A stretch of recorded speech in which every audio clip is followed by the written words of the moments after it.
Rachel Reeves says her budget is tackling the cost of living, but millions of us are going to have to pay more in tax. How is it going to affect you?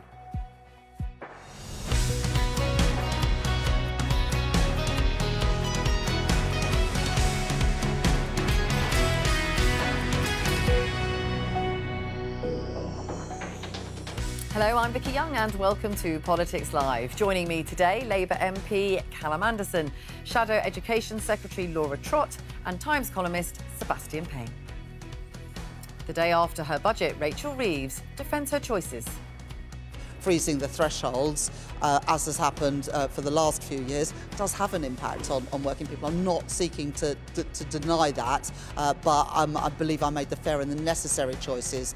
But I do think that the damage that sustained damage over a period of about a year and a half now that this government and this Chancellor has wrought on the UK economy is very substantial. And we're also going to be joined by our cost of living correspondent who will be here to answer your questions on the budget. If you have thoughts on that or anything else, you can contact us via your voice using the details on screen now.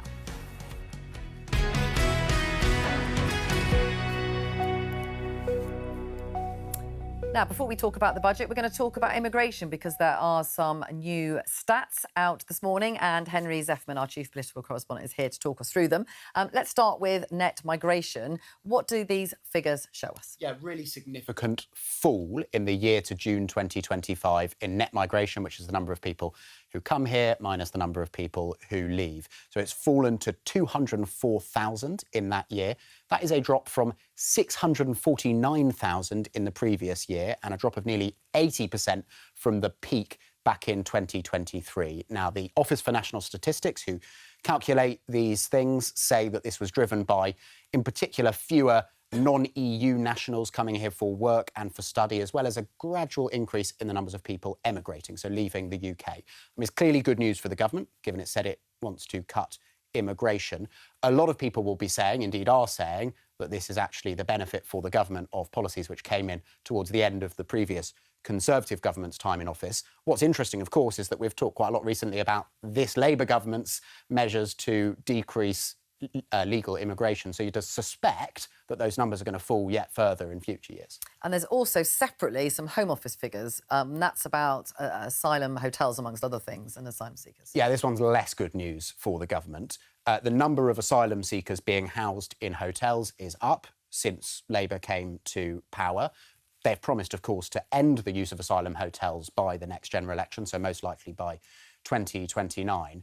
And the fact that the figures are up a bit in this month's figures, I think, is tricky for the government because they had been arguing that the figures were coming down, albeit from the high level that they inherited. The other thing that is clear from this stat is that, or these stats, is that the vast majority of people arriving illegally in the UK are still coming in small boats, an issue that the government has dedicated significant political energy and public airtime to and doesn't seem yet to be having much of an effect. OK, stay with us. Callum, I mean, you can hear there that this fall in net migration, a lot of people are saying it's because of the Conservatives' policies that they brought in before they left power. Do you want to thank Laura for those policies? Well, I think I welcome the fall in migration figures. The government has been really clear and the Home Secretary has been really clear that while immigration is good for our economy and we want to attract dynamic, highly productive people to our country, we do need to get the numbers down, not only because there's the pressures on our local services, but because there is a political desire and a community desire, certainly in my own constituency, that we have lower and more manageable numbers. And do you think it should come down even more? Well, the Home Secretary has set out in the last few weeks various strategies and measures about how we want to reduce the legal migration, but also on the asylum figures as well. And as Henry was saying around the small boats, we're really aware, really alive to the fact, and I talk to colleagues with constituencies on the South Coast, that it's a real issue. But it's an issue in landlocked constituencies like mine, that people want to ensure that we are really cracking down on the small boats, stopping them ultimately, and ensuring that only people are coming on safe routes. So, Laura, lots of people are saying that actually it was some of the changes that your government made. But others will also say you did let migration get very, very high before, very late in the day, you made some of these changes. Yeah, we did make these changes and that's having an effect now. That's a very positive thing. Did you take too long to do that? There's a couple of things that I would actually note, though, from this figures, some of which Henry pointed out.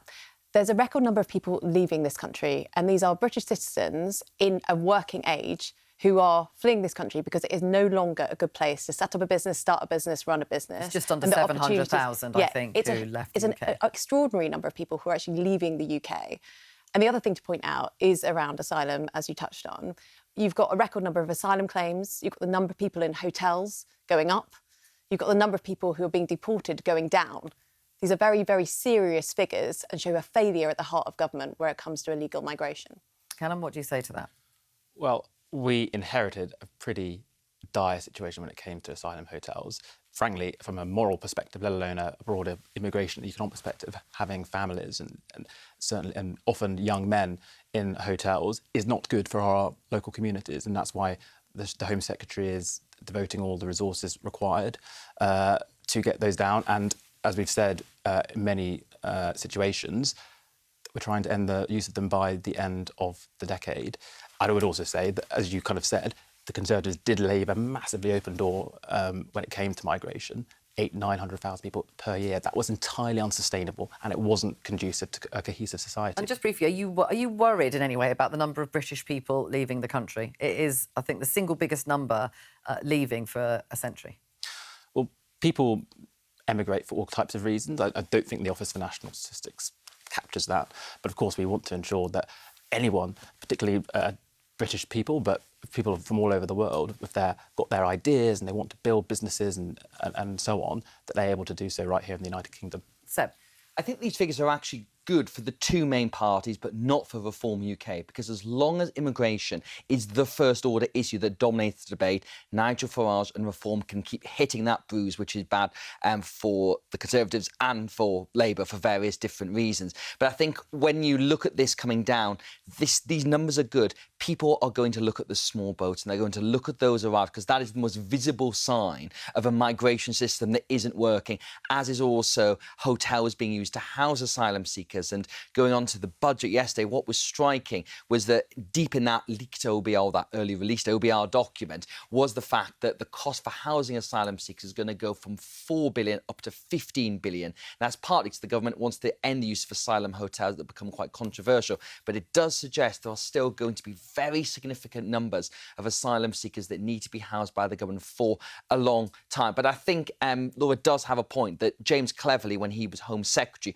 brought in a lot of reforms for family reunification, for students to try and get those numbers down. It didn't come enough time for the Conservatives when it came to the election, but Labour is going to benefit for that, and I think will continue to benefit from it, because the numbers will continue to go down over the next period. But ultimately, where the government's got to make progress is on that illegal issue and on the small boats. Now, all come to Shabana Mahmood and what she announced a couple of weeks ago. And in terms of the emigration, the biggest number is non-EU migrants who are leaving. But the number of Brits who are leaving, do you think we can read anything into that? Because there's been a lot of chat, isn't there, about people are going in order to somehow get away from this country and its taxes, for example. That's one of the allegations. Well, if you cast back to history, you think of James Callaghan when he was Prime Minister, was asked, what would your advice for a young man? He said, oh, if I was a young man, I would emigrate. And I think there's quite some people who've adopted that attitude. And I think you've seen still people going to Dubai, going to Milan, where they've got favourable tax regimes and job opportunities for young professional Brits who look at the tax rates, look at the housing market, look at the childcare market, and just say, you know what, I can actually go and live quite a nice life in these other places. That really is an issue there. I'm afraid to say I'm not entirely sure the budget is going to do a huge amount to help that. And I think the big thing that was missing is what is that aspirational offer for your kind of 20, 30-somethings, where if you've got that opportunity to go to Dubai or go to Milan and earn much more money and pay a lot lower tax, have a good style of life, why wouldn't you seize on it? Given that we are talking about the budget, let's talk about that with Henry. How is the government feeling this morning? Good. And there's not that many mornings recently where we've been able to say that so confidently, but they're feeling good. I think there's lots of different audiences for a budget and lots of different ways in which a budget's impact will play out over time. And ultimately, obviously, the most important thing about this budget, as with any budget, is what effect it has on the economy and what it means for people all around the country.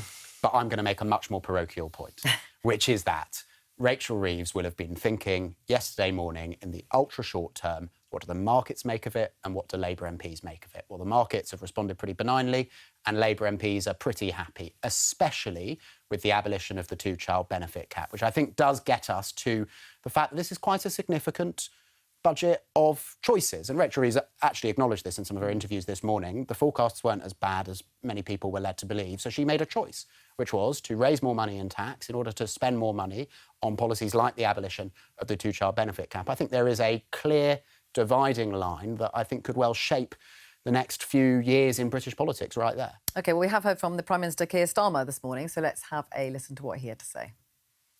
We've asked everybody to make a contribution, and I'll tell your viewers precisely why that is. It's to make sure that we can properly protect our NHS, which needs to be there for them and their families when they need it, and everybody understands that. We want to make sure that we've got schools which are fit for the future so that every child can go as far as their talent will take them. And I absolutely wanted to bear down and reduce the cost of living, because for most of your viewers, that'll be the single most important thing.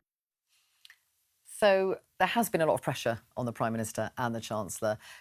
Does this budget, you've said actually Labour MPs are broadly happy. Do you think it takes away most of that pressure? No. I think it takes away the possibility, which was always an extremely marginal possibility, but nevertheless was there, that things deteriorate for them in terms of their standing within the Labour Party before Christmas. But I don't think it changes the longer-term questions around Keir Starmer's leadership that we've been talking about. And that's because the issues facing Keir Starmer were not that Labour MPs wanted different tax and spend policies, though some of them do. It was because so many Labour MPs look at the polls and talk to people on the doorsteps in their constituencies and think, I'm going to lose my job come the next election. And if Keir Starmer wants the conversation around his leadership to change, then he needs that to change. OK, Henry, thank you very much indeed. Callum, is that how you feel? Like you're worried about keeping your seat at the next election and therefore would you consider a change to the leadership of your party? No. Why not? I think Keir Starmer is the best person to lead the Labour Party, the best person to lead the country. It's why I voted for him 5.5 years ago. It's why I decided that I wanted to stand in a general election with him as the leader, because I thought he was the best person for the job. And is this the kind of budget that you wanted to see? So I think Henry's right that there are, as ever, a number of audiences, Labour MPs, the financial markets, people who will ultimately lend us money. But first and foremost, it comes to the constituents, be it in the Buckingham Bletchley constituency or elsewhere. And I think there's a lot that they will welcome, certainly around the cost of living. Even though they're going to be paying more taxes? Well, we're asking everyone to make a larger contribution. I think that's the right thing to do, because people want investment in their NHS, they want investment in their schools. They do also want relief with regards to energy bills, prescription charges and rail fares. These are good things. I think also I welcome Henry was talking about the abolition of the two-child benefit cap. I think that's a good thing. When I go back to my constituency tonight and knock doors on Saturday morning in Bletchley, I'll be able to look people in the eye and saying, because of the action that this government is doing, we're taking 2,500 children out of poverty. And this is really personal to me. I was one of the children lifted out of poverty in the last Labour government, and I make no apologies for doing that. But what I would say to Labour colleagues, yes, we're making the right decision on this in regards to this policy, but we also cannot shirk the responsibility that we have as a party and as a government to constrain and restrict the subsequent rises in the welfare spending. Okay. Laura? I'm sorry, I absolutely could not believe that clip from the Prime Minister. He said that this budget was to support schools and cost of living. The OBR says, as a result of the decisions taken yesterday in the budget, schools per head funding is going to go down by 4.9%. That is an extraordinary figure. And as for the cost of living, inflation is up in the updated forecasts. The IFS says that the outcome for living standards is dismal. This was a budget yesterday that raised taxes on working people to increase benefits. This wasn't a budget for the country. This is a budget for the Prime Minister and the Chancellor to keep their jobs. It was for Labour backbenchers. It was party before country. It is totally outrageous. And it is the opposite of what they said at the general election. The British people were sold a lie. They said that they were going to reduce taxes on working people, and they said they weren't going to scrap two-child benefit cap. That is the opposite of what happened yesterday. We didn't say that. We said we would keep taxes on working people as low as possible, and that we wouldn't increase the basic, higher and additional rate of income tax. I looked through the budget documents last night and again this morning, and I think those 20, 40 and 45p rates are still intact, and I believe that they will stay intact at the next general election. And I don't think it's just a budget for people on benefits. 70% of those who will benefit from the two-child benefit cap, those 70% of those families are people in work. We all have, every MP from all parties will have an example of a family where both parents or one parent is working day in, day out, working multiple jobs in some cases, but still can't make ends meet. We are providing some relief for that, for those families. And I'm proud of that as a Labour. At the election, schools after that. At the election, the Prime Minister and Chancellor said that abolishing the two-child benefit cap was unaffordable. They also said that they would not increase taxes on working people. Yesterday, by the Chancellor's own admission, you broke that promise by freezing thresholds. That is what she said last year, breached the manifesto. That's what she did yesterday. And you've just got to be honest about it, because it's not what was said at the election. Are you being honest? Yes. But there will be many people who think, hang on a minute, there was a promise not to hurt working people, and actually everyone's going to have to pay more tax. We're asking people to make a contribution, but in return for that, they're getting more investment in the NHS, in their schools, huge infrastructure projects, and they're getting massive relief on their energy bills. 29-30, taxes are going up by £26 billion. Do you know how much spending is going up in that year? 0%. I would also just add, though, that the Conservatives did increase taxes to the highest level for 70%. Are they going up more now? And you increased taxes. You had national insurance. Pandemic. National insurance was up after that. Yeah, and we had plans to bring it down. You've just jacked taxes up, highest level ever. Okay. I think what is interesting is that there is a clear gamble going on here, because the semantics about what was in the manifesto will be debated for quite a while. But the fact is, before the election, Labour proposed about 6.7 billion of tax rises. The two budgets combined have risen taxes by 66 billion. So there is quite a factor of difference there, whether you agree or not, it was in the wording or not. And people will feel that. And I think, to Henry's point earlier, this was a budget with a lot of Labour MPs in mind. It's why I think the mood is pretty good in the Labour Parliamentary Party this morning. But MPs like Callum have got to go back to their constituencies, and we'll have to hear what voters say. If voters like it, then they may get away with it. But if voters don't like it, and if they feel that it is a budget that's primarily benefiting people on benefits, then that will impact back on Labour MPs. So I think often in Westminster, we sometimes overplay and underestimate things. I don't think this saves Rachel Reeves and Keir Starmer, but nor does I think it threatens them entirely either. Instead, it's a sort of stay of execution, and we'll get to May's local elections, which will be the real judgment call on this. Once the measures have kicked in, once people have seen how they feel, and if they feel that maybe their energy bills are coming down, they might be grateful for that, but they may not be so grateful for the extra money that's going into welfare spending. So that is the kind of the background to it. And what is interesting, Rachel Reeves has told Labour MPs that she wants to have the fight about this, because sometimes in budgets, particularly in the new Labour years, it was kind of trying to do both sides, trying to sort of be pro-business and aspirational, but also putting more money into public services. This is a kind of unashamed, full red-blooded Labour budget here, with a lot of tax rise and a lot of spending, and the Chancellor wants to have that argument. So I think it'll be interesting to see if the public is open to that. Yeah, they're taxing their house, your car, your savings, your pension. I mean, you name it, Labour are taxing it. They're going to tax the air that we're breathing. Just briefly on that. There's a lot of taxes coming. We're making fair and necessary choices so that we can invest in our public services. We had a really bad inheritance from the last government. OK, I want to talk about schools. Laura, you mentioned this earlier. Have a look at this headline in The Guardian. It says it's warning of a £20 billion time bomb as Reeves switches SEND funding, that is special educational needs funding in England, to the education department. And it says that councils welcome the move, that basically that's going to be taken on by the government. But the OBR says it is a significant fiscal risk. We have heard from the department. A Department of Education spokesman said this claim is incorrect. We're clear that any deficit will be absorbed within the overall government budget. Laura. I mean, what an extraordinary statement. So you've got £6 billion, which everyone accepts has got to come out of government budgets.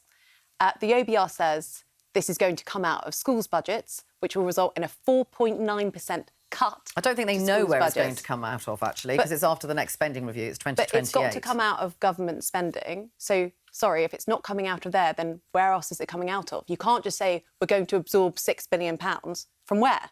They've got to be specific about it, otherwise it is coming out of DfE's budget, and the OER is very clear about that. OK, well, I think there are reforms coming in this area. They have been delayed, but is the idea that it's going to save money?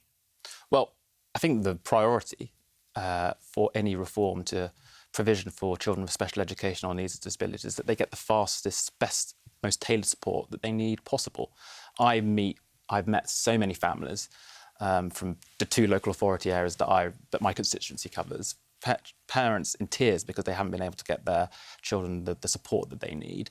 Bridget Phillips has been clear that we are going to tackle the system that was essentially under-resourced and neglected under the previous government to ensure that those children, we do right by those children and those families and the schools. These deficits have been building for many, many years for councils, haven't they? This is not a new thing. It was under your government. Callum said it's under-resourced, which implies they're not going to cut SEND budgets by £6 billion. So that means it has to come out. You would keep the same amount, would you? It has to come. This is the Chancellor's decision. This is the Chancellor's decision to transfer this into government budgets, and they've got to say where it's going to come from. Either it's going to be a cut to schools or it's going to be a cut from the SEND budget. They've got to be honest about where this money is coming from. There is a question and they here are not about being what honest you at the would do moment. about this, because, as I say, the councils are very pleased that those deficits will, they hope, be taken up by the government. But these are deficits that have been built up for years and years and years. It's been an unsustainable system, many would say, for a very long time, including under your government. Would you not make any changes to the system? What we're seeing at the moment is a huge amount of uncertainty. Because they've done this, they've not set up where the reforms are going to come from, they've not said where the money's coming from, they've left a huge amount of worry and distrust by families at home with children with special educational needs. Do you think the system is sustainable in its current form? Completely unacceptable. I can tell you're not answering that, but do you think the system doesn't need I've already changes? set out, I think there should be changes to home-to-school transport for children without physical disabilities, because I don't think that is setting them up well for going on for future life and using public transport. But the point is that these are choices which the Chancellor is very clear were her own, and they are resulting in either cuts to schools' budgets or cuts to SEND budgets, and they have to be honest about which it is. I think the thing about SEND budget is crippling a lot of local councils at the moment. You see from last year's local elections a lot of turnover in councils, and they all highlight the SEND budget along with social care as 2 things they've got to do. So I think I can understand the reason for pulling that into central government budget. But Laura has a very fair point. If you're going to do that, you've got to stack out where the funding is going to come from. And I imagine I'm assuming the government would say that they are going to bring in these changes. We know they're coming in the new year. The reforms about how the money is spent and that sort of thing. I think that is true. But again, this comes back to both the costing and provision element here as well, and where you draw that line between those 2 kind of things that have got to be balanced off against each other. But I think SEND is an incredibly emotive thing. And I think if you look at focus groups, people feel very strongly about this because they look at the government, they look at their local council. Ensuring that the disabled children get the help they need to get to school is incredibly important. But it's got to be done in a sustainable way. And that's the issue, which is not at the moment. And how do you think it could be made sustainable? I mean, as you say, there are lots of parents who get very frustrated they haven't got the help they need. Equally, those who have got the help obviously want to keep it, but there's lots of others who need it. Do you think the system does need changes? Absolutely, and there'll be reforms that are brought forward in the new year. From having I put on some SEND summits for parents and for SENCOs and head teachers in the autumn. I think the current process of the EHCP is a really challenging one, not only to actually get to the end state of what is it that your child needs, but then actually even when you get that piece of paper, what do you do with it afterwards? That's a massive kind of bung in the system that is really stopping children getting the support that they need at school. OK. Now, lots of you have been getting in touch following yesterday's budget. There's an awful lot in it, and you have a lot of questions about how it will affect you. And luckily, we have our cost of living correspondent, Kevin Peachy, who is here with us to answer some of those questions. So let's start with something we've already touched on, which is the 2-child benefit cap. We've got a question here from Holly. She says, could parents who aren't working with more than 2 children earn more in benefits than the minimum living wage following the budget because of the changes? And might that encourage people to no longer work and instead have more children? Yeah, first of all, Vicky, I'd say everybody needs to take a breath when they talk about the 2-child benefit cap, because it's not about child benefit, it's about universal credit, about tax credits, and it's going to be worth thousands of pounds to many thousands of parents as a result of this change. I think what Holly's saying there is quite tricky to judge. Partly for a couple of reasons, really. Partly because people on a minimum wage are working irregular hours, so that's quite difficult to calculate. And also, there are lots of people in work who are on universal credit. So the other thing is whether intention, so their intention to work or otherwise, well, that's a tricky one to gauge, future intention particularly. So maybe a little bit of evidence from the cap before that it did increase the number of mums in full-time work, but the majority not so much. And I guess it comes down in the end to a political choice and a social question. And Callum, you've said you're pleased that this is happening. What is the evidence that it does pull children out of poverty? Because there has been some saying that actually it's not clear-cut. I think it is very clear-cut. I think the evidence from the 97 to 2010 Labour government is very clear that when it wasn't there, child poverty was falling, and in the subsequent years, 2010 to 24, child poverty was increasing, 700,000 more children in absolute and relative poverty. So that's what I would say to that. OK, Laura, I mean, what about that point? And why wouldn't you want to pull children out of poverty? David Willits, who's a Conservative peer, he thinks that this is a good idea. People that are on benefits need to make the same choices that people that are in work. And we all know that the best way to get children out of poverty is to make sure that their parents are in a well-paying job. That is crucial, and that is the opposite of what the budget yesterday will deliver. But what about what people are, over half, I think 60% of people actually are in work? Yep, they're in work. And we need to make sure that those jobs are better paid, there are more of them. But what Rachel Reeves is doing is destroying well-paid jobs. If you look at the result of her jobs tax, it's had a really destructive impact on unemployment, particularly on youth unemployment. That is the opposite of what we should be doing if we want to pull children out of poverty. And I think you've also got to look at the kind of wider question as well, which is the amount of children who grow up in workless households and truancy rates, which have both been rising since the pandemic quite aggressively for a whole number of reasons. So the two-child gap is one element, but I think if you are serious about child poverty, you've got to look at the whole thing in the round. And also just on the popularity of this, it is remarkable that the two-child benefit cap, I think 69% of voters supported, including a majority of Labour voters. So the argument that you're trying to make that this is going to work, you are going to be pushing water up a hill on this one. And actually, Callum, I just want to ask you about that. Are you worried about the perception? The Conservatives, the attack from Kemi Badenoch yesterday was very clearly you're putting up taxes on people in order to fund a bigger benefit bill. Well, we aren't. We are making We are making reforms to the Motability. Under the previous government, we were basically subsidising people being able to buy Jaguars and BMWs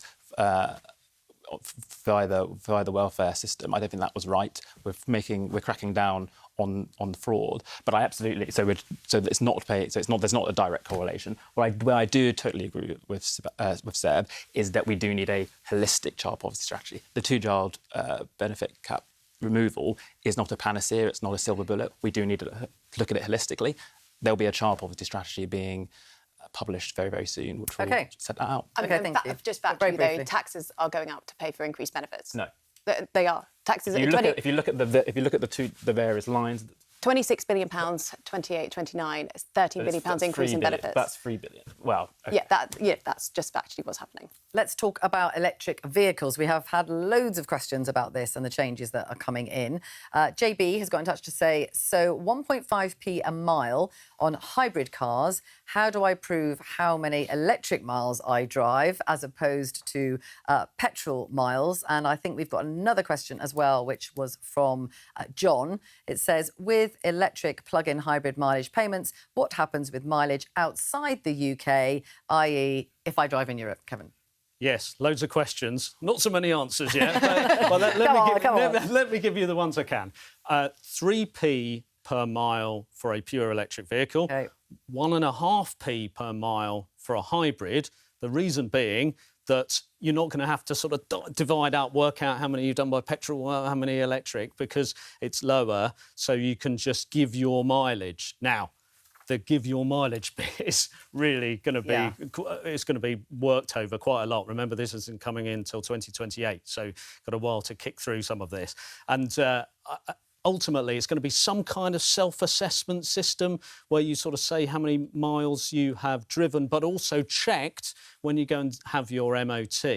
So there is lots of questions already about whether then there's going to be clocking on cars, whether there's a lot of burden on the people who are doing your MOT. The garages are becoming sort of tax inspectors almost.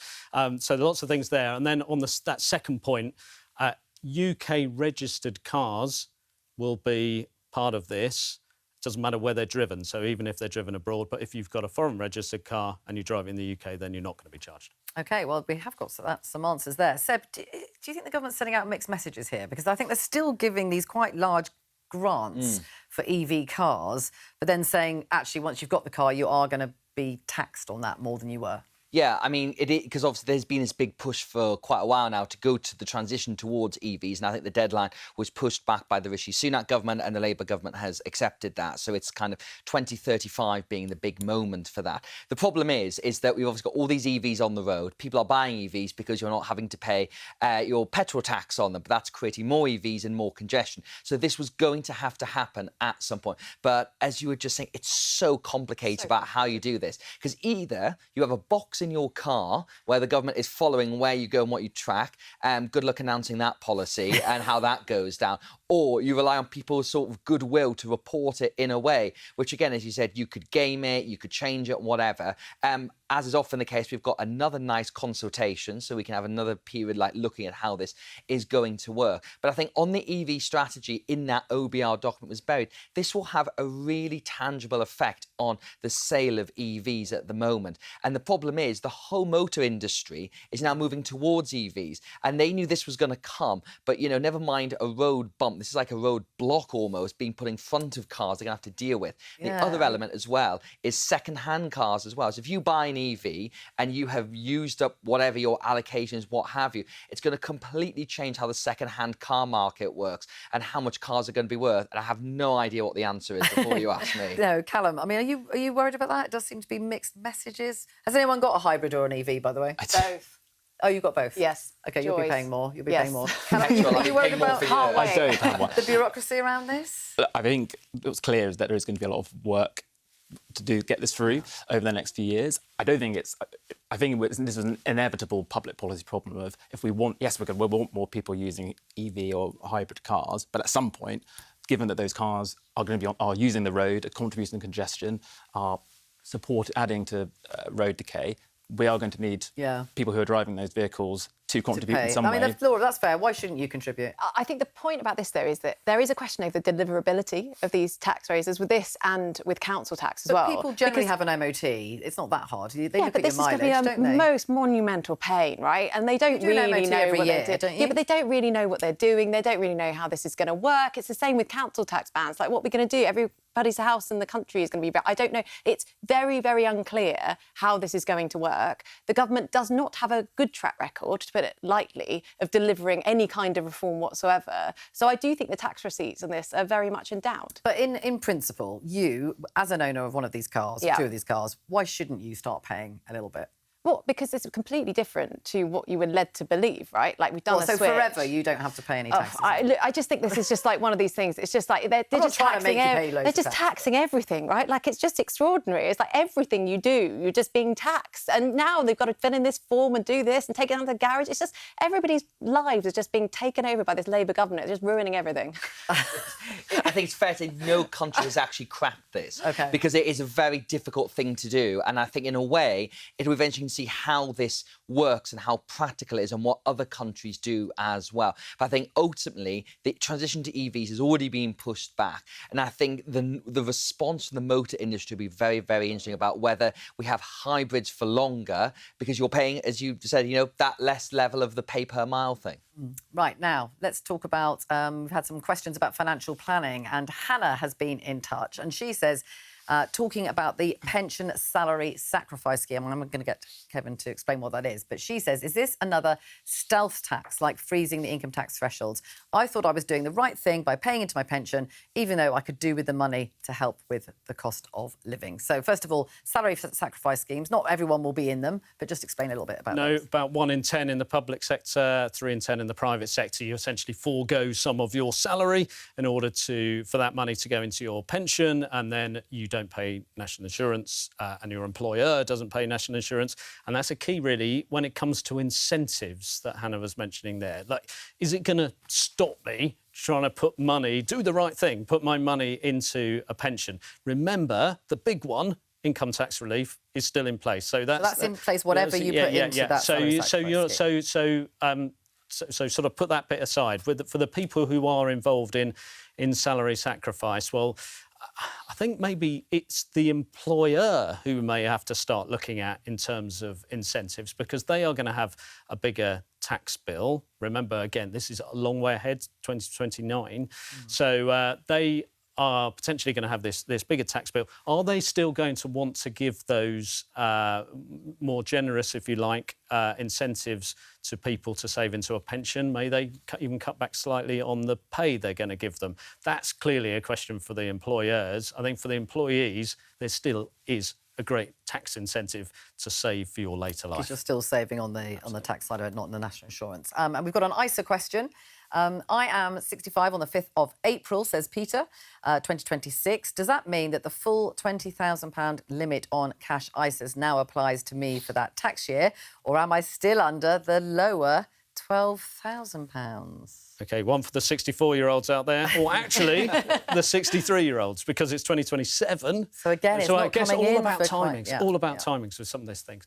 And so Peter there will be able to have his £20,000 in his cash ISA. If you're coming up to that 65, remember, the amount you can put into a cash ISA is going to lower to £12,000 if you're under 65. You can still put the full amount into stocks and shares ISA, and that's the intention from the Chancellor, saying we should be investing more. It's better for you. It's better for this growth agenda. It's going to get things moving. I think that is going to be fascinating to see whether it does push people into saving or investing rather than saving. And just a little counterpoint there with first-time buyers who may think, oh, it's nothing to do with me, 65-year-olds, whatever. Well, actually, Building Society have had an almighty row about cutting the cash ISA limit because they say that gives them less money to then lend out. Spoke to one Building Society boss who said this was, I think he needs words, basically not as bad as it might have been. You know, it's less bad than he feared. OK. Callum, just the point that Hannah made earlier, she felt like, you know, she's doing the right thing. She's saving, she's planning for the future, so she won't be, you know, asking the state for help maybe when she's older. And now she feels she's being penalised in terms of the salary sacrifice changes. Well, Hannah is absolutely right that she should be saving for pension. I think certainly for people under the age of 65, and I'm certainly very much under 65, and we all are on this panel, we need to be taking more responsibility for our retirement and our old age. The state pension isn't going to be able to cut it for all of us as far as an income. So I would totally encourage Hannah to continue saving. You are making it less generous, aren't you? Well, most of the gains from the changes that we're making are accrued in those who are higher or additional rate payers. So if you're kind of on the average salary, putting in the 5-6% per month, you will be unaffected by this change. OK, Laura, what do you make of the changes around those two things, the salary sacrifice and the ISAs? Well, this is firstly a national insurance increase on people, just to note that in terms of Labour's manifesto. But secondly, it just speaks to the fact that this budget, it just is so ill thought through and just overridden by the desire to tax everything that it doesn't make sense. Because with the ISAs, a drive to get more money into stocks and shares is a good thing. It increases the amount that the country has to invest. It increases returns for individuals. But yet at the same time, you're then reducing the incentives to put money into a pension, which we need to, again, invest in infrastructure, make sure that people have adequate retirement savings. So it just doesn't make any sense. I suppose the point is you are still gaining a lot because you're still being able to offset a lot of your salary for tax purposes. Yeah, you're just reducing the incentives. OK. I think the pensions raid was actually one of the more kind of surprising elements of this budget. So a lot of the other stuff, as we've discussed, was sort of leaked and trailed quite far in advance there. And I think the kind of political flip side is the triple lock was protected as well. So you're saying for pensioners, you know, your state pension is still going to go up by a huge amount. You know, if you look at that overall welfare bill, it's going to hit over 400 billion by the end of the decade, of which the biggest chunk of that is going to be the triple lock there. So you can see how they're trying to balance that out. But it's not a great message for savers, particularly the ISA change as well, I think, because that's kind of... Although you can still put in 12,000 a year. Some people say if you've got 12 grand to put away every year, you're probably quite well off. And I would disagree that the cash ISA is kind of disincentivising saving. Because as you say, £1,000 a month is quite a lot. If you're on an average salary, that would be about saving 40% of your salary per month. I don't think most people are in that situation. I would also say that having looked at both the Office for National Statistics figures and independent figures from AJ Bell, an investment platform, most people on average are putting, well, 80% of people are putting in less than £12,500 I want to get onto year. council tax just because I know everyone feels really strongly about this, OK? So we've got Brian. My house is in band F. If F, G and H bands are to be revalued, does that mean that my house will end up in a higher band if it is valued at more than the current band F amount? Now, Kevin, this actually isn't about council tax, weirdly, is it, what the government's doing? It's called a mansion tax. How's it going to work?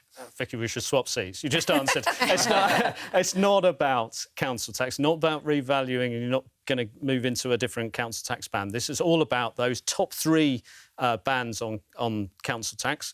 You can find out which one you're on by just very easily searching on the web, on gov.uk, and we've got links on the BBC website as well. But it's looking at those top three bands and then valuing whether you are above £2 million, the value of your home, and then there are other stages as well, and that will be used then for this annual charge. So it's not about council tax; it's about this extra annual charge, which And of that's course has been dubbed the mansion tax. Yeah, and that's about £2,500, but goes up a lot more, doesn't it? Yeah, it goes up if you have, so at 5 million, it's a lot more than that. But it depends on the and then let's not get started on how they're going to do the valuation. No, we don't know about that. That's another thing we don't know. But so Brian is not going to be moved into a different council tax band. Why shouldn't people in very, very expensive homes pay a little bit more? Well, I mean, but look, we're just already talking about the fact this is just a mess. It's undeliverable. How are they going to do it? How's it going to work? We haven't got answers to any of these questions. And also, again, this is something that Labour said they were not going to do. I did, during the general election campaign, at a press conference talking about all these taxes that Labour were going to raise, including a mansion tax. And at the time, they said this was a list of things that they weren't going to do, right? And they are. So again, this is just the British public were misled at the general election. Callum, just answer that point about why. Why should people pay more than so-called mansion tax? Well, I think we're in a very odd position in this country where people who live in a very modest terraced home in the north of England pay much less in council tax than they do in 5 minutes from the studio in Westminster or in Kensington, Chelsea, or in Wandsworth. So I think it's right that we are making minor reforms. I think there's potentially a broader conversation we can have about whether council tax is particularly fit for the modern age, but that's for another day. So I think it's right that we are asking those who live in the really high value properties just to contribute that little bit more. And what about those who don't have a big income? How are they going to pay for it? If they could be in a big house without a big income. Yeah, that will be something that we'll need to look at in subsequent years. Very, very briefly. I think that the issue is the principle here, that, you know, it's at 2.5 million. A lot of viewers will see that and think, oh, well, that doesn't affect me. But first of all, once you've established the principle of paying extra for having a certain property, you could see that scale starting to come down quite rapidly. OK, thank you very much. And thank you very much, Kevin, to you for coming and answering your questions. Maybe we could get you in every week to answer all of our queries. That is all for today. At the end of a momentous budget week, I will be back on Monday with more Politics Live. That will be at 12:15 here on BBC Two and the iPlayer. And I'm sure there will still be some budget fallout happening even into next week. Thank you very much for watching.